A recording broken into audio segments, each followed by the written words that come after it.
bom com vocês? E aí, tudo jóia? Bem, olha só, prestem bastante atenção. Deixei para o final da semana, tá bom? Vocês terão aí sexta, que é feriado, sábado e domingo para realizar as atividades de vocês, colocar tudo em dia, né? Tudo que ficou dessa semana, porque eu sei que vocês se dedicaram aos trabalhos. Estão todos de parabéns.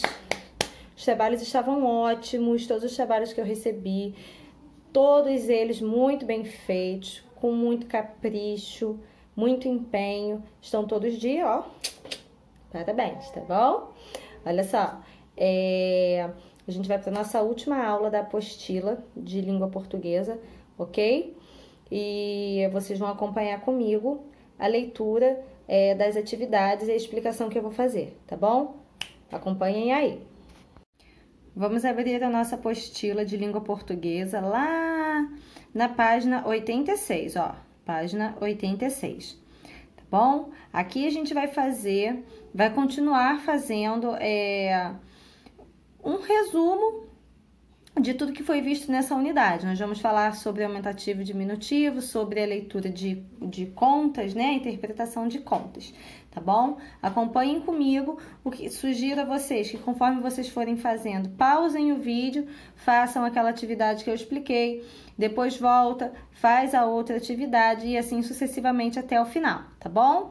Então vamos lá, ó. Use o que aprendeu. Leia a fatura a seguir. Então aqui a gente tem uma fatura, né? Vocês podem acompanhar aqui, ó, da Vivo. Então, provavelmente ela é de telefone ou de internet, né? Então, a gente tem lá Vivo, Pinheiros, né? Temos algumas informações aqui, 05-405-100, é um CEP. Aqui a gente tem a data de vencimento da conta, aqui a gente tem os dados da Vivo, caso o cliente queira entrar em contato com a telefônica, né? Com a operadora. Então, aqui a gente tem o vencimento dela, 26 de fevereiro de 2019, total a pagar dessa conta é R$ 59,99, R$ 59,99, né? Então, aqui a gente tem saldo de pontos acumulados, porque toda operadora de telefone, quando você paga as suas faturas em dia, quando você paga as suas contas em dia, você acumula um saldo. Se você tiver um plano também pós-pago, você também acumula pontos, e aí esses pontos eles servem para futuramente você fazer uma troca por um outro aparelho, ter desconto em algum aparelho, enfim, depende da pontuação da pessoa, tá?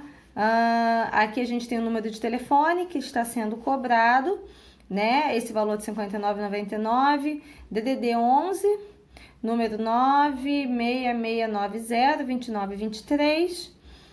Caso você tenha mais linhas, consulte o detalhamento de sua conta. Aí aqui está falando que está sendo cobrado, ó, Vivo Controle 3G. Não consigo compreender o que está aqui. Vivo Controle Serviço Digital 3. Então, a gente tem a quantidade de planos, um plano, né? A pessoa tem uma linha ativa. Quantidade de números Vivo, aquela pessoa também tem um número da operadora Vivo. O valor do pacote, R$ 59,99, né? Incluso plano pacote, não tem nada. Utilizado minutos de unidades, também não tem nada. E, ó, o valor total a ser pago, R$ 59,99, ok? Aí a gente vai lá responder. Número 1, com base nas informações apresentadas, identifique na fatura o tipo de serviço que está sendo prestado. Acabei de falar, se a Vivo é uma operadora telefônica, né? Qual o serviço que está sendo prestado? Ela está fornecendo uma linha de quê, né? Número 2, localize e copie da fatura o telefone do seu receptor, isto é, de quem a recebeu. Então, vocês vão ver aqui o número de telefone da linha ativa e vão escrever o número de telefone aqui com o DDD, tá bom? Número 3, que empresa emitiu essa fatura? Qual o nome da empresa? Tá bem grande lá em cima, colorido, né? Só prestar atenção. Número 4, qual o dia do vencimento da fatura? Também está aqui em cima, tem escrito, né? Número 5, se o cliente precisar entrar em contato com a empresa, de que maneira ele pode fazer isso? Aí aqui, ó, a gente tem a maneira com que aquele cliente ele pode entrar em contato com a operadora, né? Ó, tá bom? Número 6, o substantivo saldo está em seu grau normal? Coloque-o no grau diminutivo e no grau aumentativo. Então, saldo é uma palavra que está no grau normal, certo? Então, a gente vai colocar ela no diminutivo e no aumentativo, tá bom? Número 7. Responda as questões. Letra A, na frase, você só vive em seu mundinho. O substantivo mundo está no grau diminutivo? Ele expressa, no entanto, um tamanho pequeno? O que vocês acham? Então, vocês vão ver, pensar aí, ó, a palavra mundo, ó, você só vive em seu mundinho. O substantivo mundo está no grau diminutivo, então a palavra mundo está no grau diminutivo. Ela expressa, no entanto, um tamanho pequeno? Vocês acham? O que vocês pensam sobre isso? Será que realmente ele está falando de maneira sarcástica? Ou será que ele está realmente falando de um mundo pequeno? Pensem aí e respondam. Letra B. E na frase, vamos economizar energia, filhão? O substantivo filhão está no aumentativo. Qual é o seu sentido? De tamanho grande ou de afeto? O que vocês acham? Que o filhão aqui é porque é uma criança, um menino muito grande, ou porque o pai está falando de forma carinhosa, né? Afetivamente com o filho. Para fazer mais, a gente vai ler, ó, leia esse cartaz para responder as questões a seguir. Altos do Butantã, condomínio clube. Então aqui a gente tem algumas placas, ó. Importante, caixa de pizza não é reciclável, ela está suja e contaminada com óleo. O que for reciclável tem que estar limpo e seco. Lixo reciclável. Materiais recicláveis são aqueles que, após sofrerem uma transformação física ou química, podem voltar a ser reutilizados. Então, aqui a gente tem, ó, o papel, jornais, revistas, caixas, papelão, folhas de caderno, cartolinas, cartões, envelopes, xerox, folhetos, impressos em geral. Plástico, tampas, potes de alimentos, frascos, embalagens de refrigerante, garrafas de água, PVC, tubos, sacos plásticos, peças de brinquedos, baldes. Metal, latas de alumínio, latas de aço, latas de óleo, sardinha, molho de tomate, tampas, ferragens, canos, esquadrias e molduras de quadros. E vidro, tampas, potes, frascos, garrafas de bebidas, copos, embalagens, né? Então, tudo isso é reciclado. Tudo isso, mesmo que nós utilizemos, a gente pode reciclar. A gente vai enviar novamente para a fábrica e a fábrica vai reutilizar aquele material fazendo o quê? Fazendo com que a gente preserve mais a natureza com a reciclagem das embalagens, né? Isso é muito importante. Lembra que a gente falou lá em geografia? A gente está economizando o quê? É matéria-prima, né? Porque a gente está deixando de tirar da natureza os elementos da natureza, né? Para poder economizar, certo? Então, vamos lá, ó. Qual é o objetivo da campanha? Essa campanha que o condomínio está fazendo é o quê? É para conscientizar as pessoas a respeito do quê? Número 9. Que informações importantes são veiculadas na campanha. Então, o que tem de importante falando aqui, né? Então, vem falando, ó, não só sobre a caixa de pizza, mas também vem falando sobre a explicação do lixo reciclável. Número 10, quem criou essa campanha? Então, tem aqui, ó, quem foi que criou a campanha? Foi uma pessoa? Será? Foi um condomínio? Prestem atenção. Número 11. Copie as palavras com X presentes no cartaz e informe o som que elas apresentam. Então, vocês vão vir aqui, vamos ver, ó, por exemplo, caixas. Caixas, o X tem som de quê? Tem som de CH, tem som de Z, tem som de S, tem som de KS. O caixas tem som de quê? Então, vocês vão procurar todas as palavras, ó, xerox. Então, aqui no xerox, nós temos o X, nós temos 2 X e cada X emite um som diferente. Vocês têm que prestar atenção para poder responder lá embaixo, tá bom? No número 11. Número 12, molezinha, complete o quadro com o grau diminutivo e aumentativo, 2 substantivos a seguir. Então, aqui a gente tem jornal, vocês vão botar no diminutivo, depois no aumentativo, tampa, garrafa, brinquedo, lata, quadro, pote e vidro. Ok? Número 13, assinale apenas as palavras terminadas em ão que estão no grau aumentativo. Lembrando que nós temos palavras que terminam em ão, que terminam com ão, e essas palavras estão no grau normal. Por exemplo, feijão. Feijão termina com ão, macarrão termina com ão, mas são palavras que estão no seu grau normal, elas não estão no aumentativo, elas não dão a ideia de alguma coisa grande, tá? O grau normal delas é escrito assim, tá bom? Mais um desafio na página 89.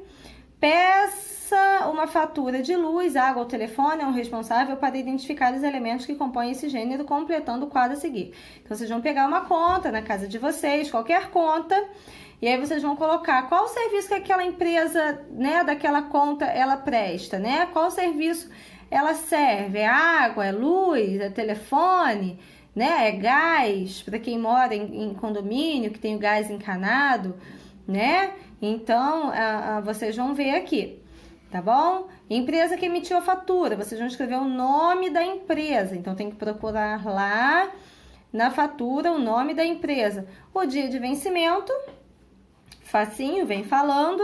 E o valor da fatura, vocês vão simplesmente anotar aqui. Muito fácil, tá? É que vocês vão marcar se vocês têm dúvidas sobre faturas, análise da fatura. Eu acredito que não, eu acho fácil, né? Produção de texto de campanha comunitária, foi aquele cartazinho que vocês fizeram, né? Lembra? Falando sobre a preservação da natureza. Palavrinhas com som de X, que é um pouquinho mais complexo, mas não é tão difícil a gente conseguir identificar. É mais difícil a gente escrever, mas a gente ler e identificar o som não é tão difícil. E grau do substantivo, quando a gente fala do aumentativo e do diminutivo. Aqui, ó, a gente tem uma pequena revisãozinha de tudo que nós vimos. Então, ó, mais um bimestre se encerrou e chegou a hora de lembrar os principais conteúdos estudados. O gênero, tananã, foi novamente estudado, revisando os elementos que compõem sua estrutura. Conheci o soneto, um poema que apresenta forma fixa. Então, o soneto ele tem quantas estrofes e quantos versos? E cada verso, né? Então, vocês têm que prestar atenção. E cada estrofe tem quantos versos? Vocês têm que prestar atenção. Volta lá atrás no livro e vejam. Tem 2 estrofes, 2 versos, né? 4 versos. Então, vocês têm que olhar. 7 versos. Vocês têm que ver, tá bom? Atualmente, podemos nos comunicar à distância de diversas maneiras. Um dos gêneros textuais que aprendi, o tananã, é uma dessas possibilidades. Como que a gente tem enviado as nossas atividades, como que a gente envia carta, uma mensagem hoje em dia pelo computador para quem está longe, sem ser pelo WhatsApp, sem ser por mensagem de texto do telefone, por SMS, como que a gente pode enviar um documento, né, uma carta séria, uma carta formal, a gente envia como? Tá? Então, vocês vão colocar aqui, é uma dessas possibilidades. Antigamente as pessoas se comunicavam por meio de aquele negocinho que a gente coloca dentro, aquele papelzinho que a gente coloca lá dentro do envelope. Aí tem que botar o CEP, o endereço, pananã. É o quê? Como é que é o nome? Sendo até hoje uma forma de correspondência muito valorizada. Um tipo específico de carta é de tananã, usada para relatar problemas e reivindicar direitos. É a carta de quê? É a carta de direitos, carta de reclamação, carta de quê? Quando a gente quer reclamar sobre alguma coisa, quando a gente quer falar sobre alguma coisa, né, que não está sendo do nosso agrado, alguma coisa que a gente acha que não está sendo correto, e aí a gente vai se dirigir a uma pessoa, uma autoridade, né, uma pessoa que tenha competência para resolver aquele determinado problema, certo? Então, ó, A é um documento de cobrança que pode ou não vir acompanhada de um boleto. Ao quê? Prestem atenção, tá bom? Aquele negocinho que a gente paga todo mês. Então, aqui, ó, concordância verbal, vocês vão escrever. Concordância nominal, flexões do substantivo. Tudo isso tem lá atrás no livro. Aí que vocês vão colocar o que são encontros vocálicos, lembra que a gente viu? Que são quando 2 vogais estão juntas em uma mesma sílaba, quando 3 vogais estão juntas em uma mesma sílaba, quando as vogais estão em sílabas diferentes. Sinônimos são palavras o quê? Que apresentam o mesmo significado. As palavras sinônimas, elas são o quê? São palavras iguais, diferentes, enfim. Os antônimos são palavras que apresentam o quê? São palavras iguais, palavras diferentes, que apresentam o mesmo sentido, sentido contrário, né? Pensem aí. O X apresenta quantos fonemas, né? Quais fonemas? Então, vocês vão ver e vão responder essas questões, ok? Então, vocês vão realizar as atividades da página 86 até a página 90. Como já falei, quem ainda não tiver finalizado os trabalhos, terminem os trabalhos com calma, para ficar bonito, para ganhar uma nota legal. E aí, depois, façam as atividades da apostila, tá bom? São menos atividades, dá pra gente fazer com mais calma, ok? Um beijo, galera. Fiquem com Deus. Até a próxima aula. E qualquer dúvida que vocês tiverem em relação às atividades de língua portuguesa, só dá um berro aqui, tia Débora. Tia Débora ajuda, tá bom? Um beijo. Fiquem com Deus.